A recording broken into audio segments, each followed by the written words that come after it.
မင်္ဂလာပါရှင်မမိုးမေမေကပြောခဲ့တဲ့ဆိုတဲ့စာအုပ်ကလေးရဲ့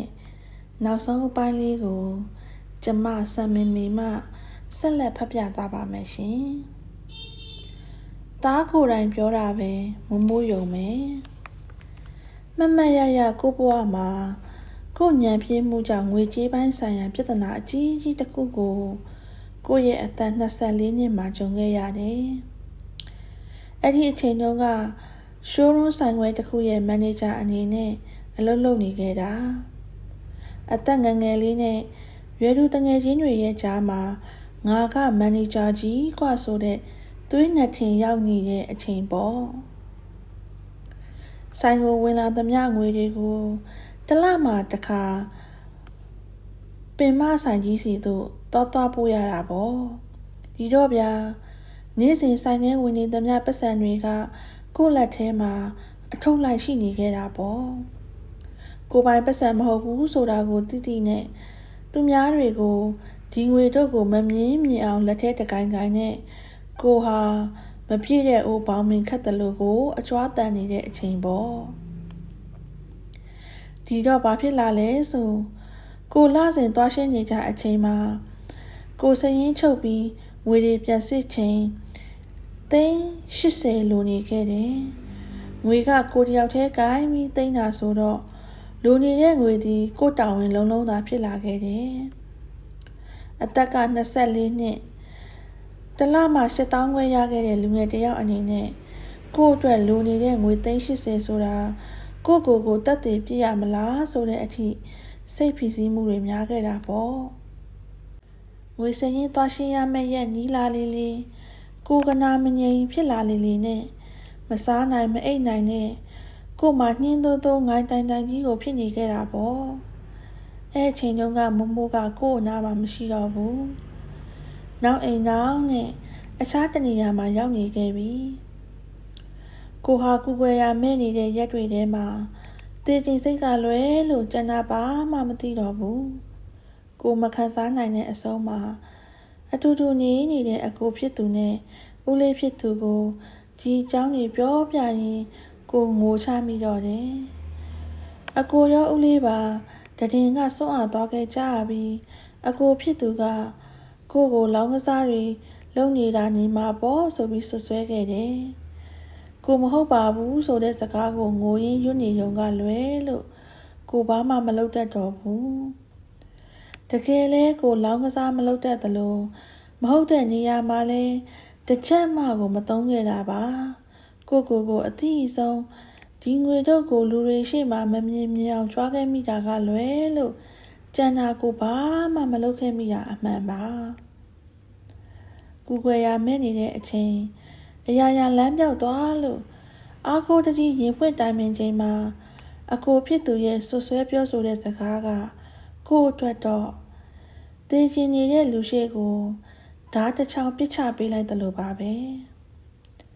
သူလဲအကိုဆိုတော့ဒေါသနဲ့ထူပူပြီးပြောမိပြောရပြောခဲ့တာဆိုပေမဲ့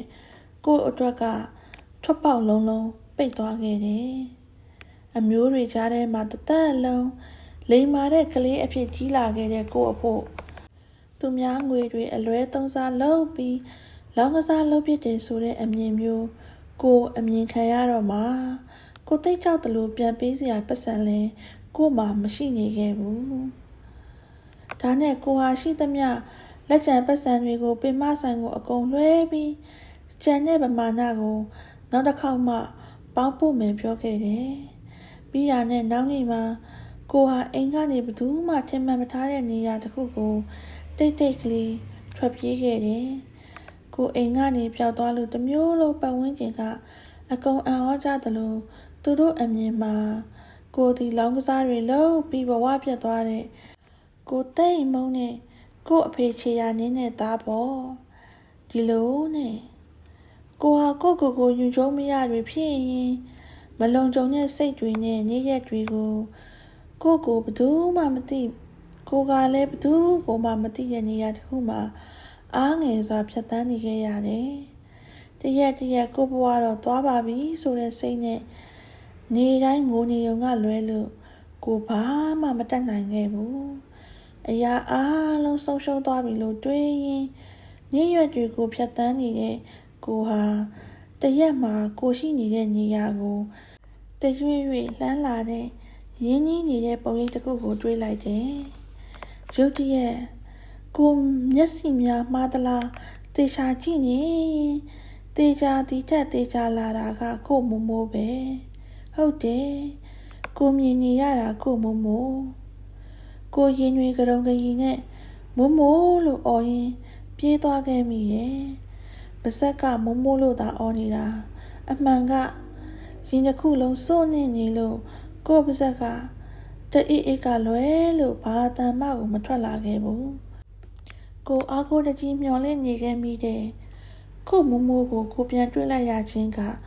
ကိုအတွက်တကယ်ကိုဘာနဲ့မှမဖော်ပြနိုင်တဲ့ခံစားချက်တစ်ခုပါပဲအဲ့ဒီနေ့ကသားမီးနှစ်ယောက်စလုံးတင်းနေရောက်ဖတ်ပြီးဘဝမှာတစ်ခါမှမငိုဘူးတဲ့ငိုခြင်းတွေကိုပြန်တူငိုနေခဲ့ကြတာအချိန်တော်တော်ကြာတယ်မိုးမိုးဆိုကိုဖတ်ပြီးသားရဲ့ဆိုတာကလွဲလို့ဘာမှကိုသူလည်းမပြောနိုင်ခဲ့ဘူးသားမီးနှစ်ယောက်နောက်မှအေးစစ်စစ်စကားပြောနိုင်ခဲ့ကြတယ်မိုးမိုးကကိုအရင်ဆုံးဘာပြောလဲဆိုသားမင်းကြုံခဲ့ရတာတွေအတွက်မိုးမိုးအယံဝမ်းနေရတယ်မိုးမိုးလုံးဝမထင်ထားတဲ့သားရဲ့ပုံရိပ်မှုမိုးမိုးရင်ကွဲရတယ်ဒါပေမဲ့အခုမိုးမိုးရောက်လာပြီသားကိုမိုးမိုးမေးမယ်မိုးမိုးကိုအမှန်တိုင်းပဲဖြေပေးပါသားပါဇက်ကကိုယ်တိုင်ပြောတာကိုမိုးမိုးကြားကျင်တယ်သူများတွေပြောတာမိုးမိုးမယုံဘူးသားကိုယ်တိုင်ပြောပြတာပဲမိုးမိုးယုံမယ်တဲ့ကိုဟာရက်ပေါင်းများစွာတိတ်ဆိတ်နေခဲ့ရတဲ့အမှန်တရားတွေကိုခုမိုးမိုးရှိမှအကုန်ရဲရင်ပြောချခွင့်ရခဲ့တယ်မိုးမိုးသားတီလောင်းကစားသမားမဟုတ်ဘူးမိုးမိုးသားတီသူတစ်ပါးငွေကိုရည်ရွယ်ချက်ရှိနဲ့အလွဲသုံးစားမလုပ်ဘူးမိုးမိုးသားတီမိုးမိုးပြိုးထောင်ထားတဲ့အတိုင်းပဲရှင်းတန်နေတာပါဆိုတာကိုအားရပါရငိုပြီးပြောပြခွင့်ရခဲ့တယ်အဲ့ဒီနေ့ကမိုးမိုးစီကရလိုက်တဲ့ယုံကြည်မှုသည်ကိုဘဝကိုယခုလိုလမ်းကြောင်းလေးတစ်ခုပေါ်မှာတဲမတ်ပြန်လည်ရပ်တည်နိုင်တဲ့အထိတက်ရောက်မှုအားကောင်းခဲ့ပါတယ်ဒါကြောင့်မေမေများခင်ဗျာသားတို့လူငယ်တွေကိုယုံကြည်ပေးပါအခြားသူတွေရဲ့နှုတ်ကနေသတ်မှတ်တဲ့စကားလုံးတွေထဲမှာမေမေတို့သားသမီးတွေရဲ့ဘဝကိုလမ်းဆုံးမသွားရလေအောင်မေမေတို့ရဲ့ယုံကြည်စွာယက်တည်ပေးမှုတွေကသားတို့အတွက်လိုအပ်ပါတယ်ခင်ဗျာမိုးမိုးကြောက်လို့ဖတ်ထားပေးပါသားရဲ့ပြန်ကြားရောက်မိတိုင်းကိုရင်ဘက်ကိုနာကျင်စေပြီးကိုအချိန်ချင်းငိုမိစေတဲ့မိုးမိုးရဲ့နောက်ဆုံးစကားလေးနဲ့ကိုရဲ့စာအုပ်ကလေးကိုအဆုံးသတ်ပြရစီဒီစကားလေးကိုမမျှဝေခင်ဒီစကားလေးဖြစ်ပေါ်လာရတဲ့အကြောင်းရင်းကိုမျှဝေဖို့လိုပါတယ်ကိုဗစ်တတိယလှိုင်းဖြစ်ပွားစဉ်ကာလလူငယ်သော2021ခုနှစ်ကလူတွေအသေးပြောင်းအရန်များကြပါတယ်ကိုကအဲ့ဒီအချိန်မှာရန်ကုန်မှာလုပ်ငန်းခွင်ဝင်နေပါပြီလူပြိုလူလွတ်မှုတူးတဲ့နေတဲ့ကိုမိုးမိုးကနေ့စဉ်စိတ်ပူနေခဲ့တယ်လို့ကိုကလည်းကိုမိုးမိုးကိုစိတ်တွေပူနေခဲ့ရတဲ့ကာလဆိုးတစ်ခုပါပဲနောက်ဆုံးကိုကမိုးမိုးကိုစိတ်မချတဲ့အတွက်ကိုနဲ့အတူရန်ကုန်မှာလာနေဖို့သူနဲ့အတူသူ့အမျိုးသားကိုပါခေါ်ထားလိုက်ပါတယ်စိုးရိမ်စိတ်ကြီးတတ်တဲ့ကိုဟာအဲ့ဒီအချိန်မှာမိုးမိုးကိုမျက်စိအောက်မှာလုံခြုံအောင်ထားမယ်ဆိုတဲ့ရွယ်ချက်နဲ့ခေါ်ယူခဲ့လိုက်တာမှန်ခဲ့ပေမဲ့ကိုတသက်လုံးဖြည့်ဆည်းမရခဲ့တဲ့ဆုံးဖြတ်ချက်မှန်ကိုမသိခဲ့လိုက်ဘူးဒီလိုနဲ့မိုးမိုးကိုစီရောက်လာခဲ့တယ်ပေါ့ဗျာနေ့စဉ်ကြားနေရတဲ့သတင်းဆိုးတွေဆုံးရှုံးမှုတွေကိုနားဆွင့်ရင်ကိုတို့ရဲ့နေ့ရွက်တွေမှာအမှောင်တဲ့စံတဝါလမ်းပြောင်းနေကြတဲ့သူတွေလိုပါပဲလမ်းမီယာကိုစီနိုင်ရာကူကြရင် ကိုတို့သားမိတွေဟာနေ့ရက်တွေကိုတတ်နိုင်သမျှအသေးပဲရှိအောင်စူးစမ်းနေထိုင်ခဲ့ကြရတာပေါ့တရက်မှာကိုတို့သားမိနှစ်ယောက်စလုံးစိတ်ထဲစိတ်မကောင်းဖြစ်စေတဲ့သတင်းလေးတစ်ခုကလူမှုကွန်ရက်စာမျက်နှာထက်မှာပြန့်နှံ့လာတယ်ကိုဗစ်ရောဂါဆိုးကြောင့်လူတိုင်းကြောက်လန့်နေကြချိန်မှာ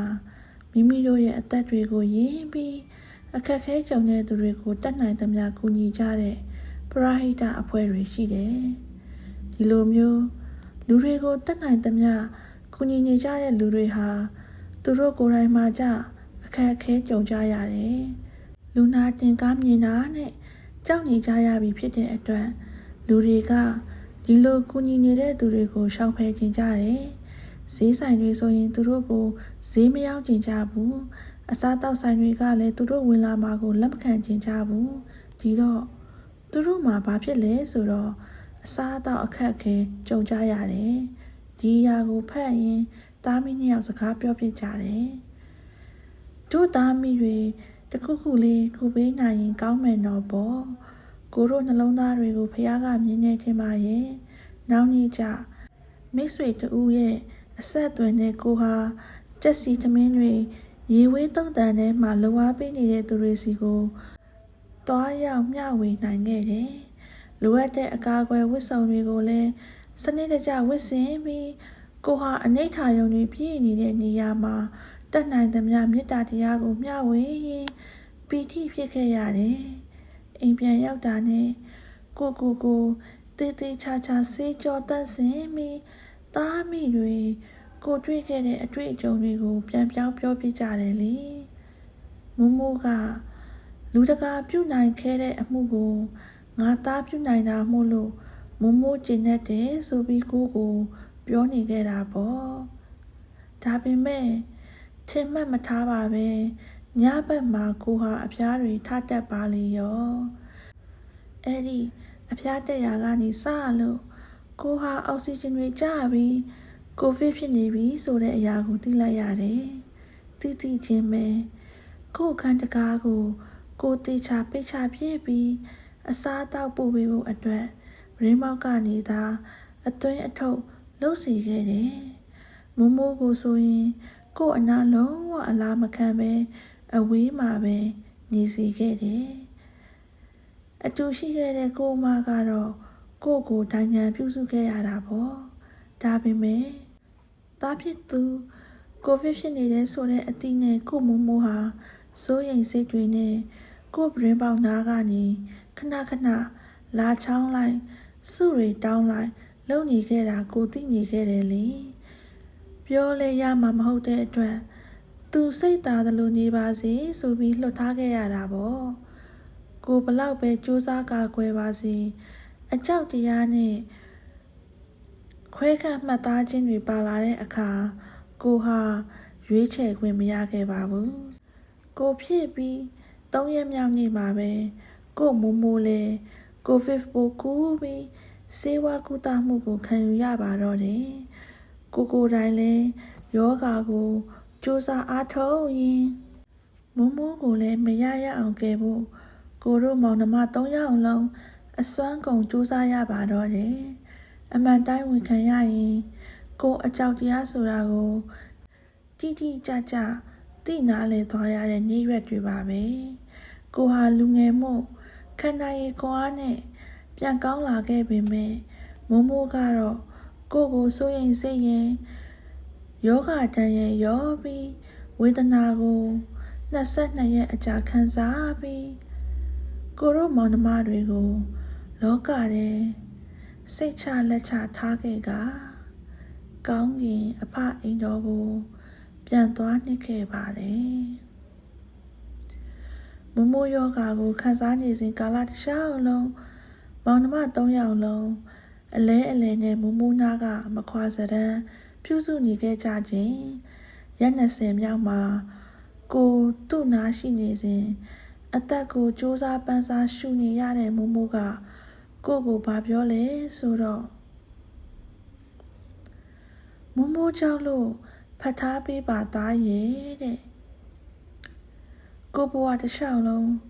ကိုတခါမှမကြားခဲ့ဘူးတဲ့မိုးမိုးစီကနေကြောက်ရွံ့အားငယ်နေတဲ့လေသံနဲ့ပုံရိပ်ဟာ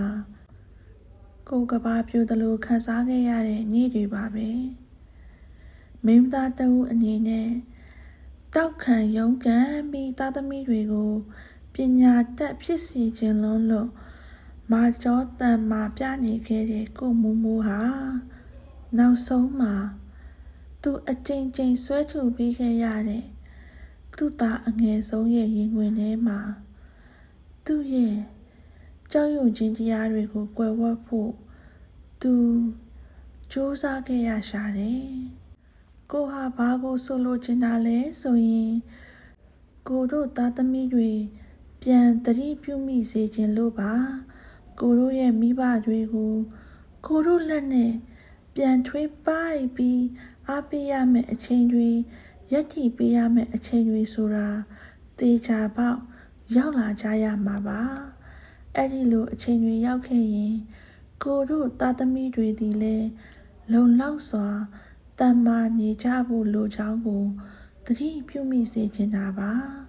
ဒါကြောင့်စာဖတ်သူတွေထဲမှာ